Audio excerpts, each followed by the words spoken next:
वालेकुम अस्सलाम रहमतुल्लाहि व बरकातुहू। इस्लाम में पर्दे का हुक्म औरत के लिए ये है कि वो अपने ऊपर जो है बाहर अगर निकलने भी सही मजबूरी के तहत तो अपने ऊपर ओढ़नी डालेंगी कि जिससे उनका चेहरा ढक जाए। और अगर वो घर में मौजूद हों और कोई गैर महरम से बात करनी भी पड़े तो सख्त लहजे में और अपनी आवाज़ के ऐसे पर्दे में रख कर गुफ्तगू करें कि जिससे उससे नफासत न टपकती हो। बराह रास्त कुरान पाक की आयत है, वइदा सअल्तुमूहुन्ना मताअन फस्अलूहुन्ना मिन वराइ हिजाब।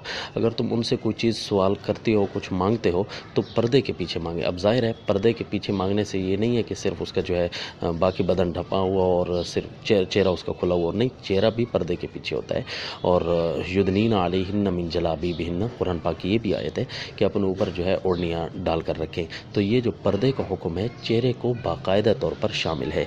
ये इसकी किसी सूरत भी गुंजाइश नहीं है कि वो चेहरा किसी तौर से पर्दे से बाहर हो। जो लोग ये कहते हैं वो इंतहाई नाजायज़ फेल कर रहे हैं। औरत के चेहरे का भी पर्दा है, हत्ता कि औरत की आवाज़ का भी पर्दा है।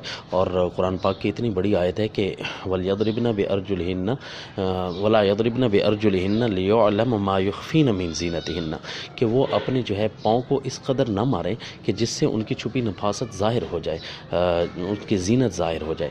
यानी अपने पाँव को ऐसे अंदाज में मारेंगे जिससे जो है उनकी नफासत नज़र आएगी, तो ज़ाहिर है ये पर्दा है। जब पाँव की आवाज़ का पर्दा है तो फिर उसके जो है ज़ुबान का पर्दा भी होगा। और जब ज़ुबान का पर्दा है तो फिर ख़ुद बता लीजिए, जब औरत की आवाज़ का पर्दा होगा तो उसकी बाकी ज़ेब व ज़ीनत या उसके चेहरे का पर्दा क्यों नहीं होगा। वस्सलाम।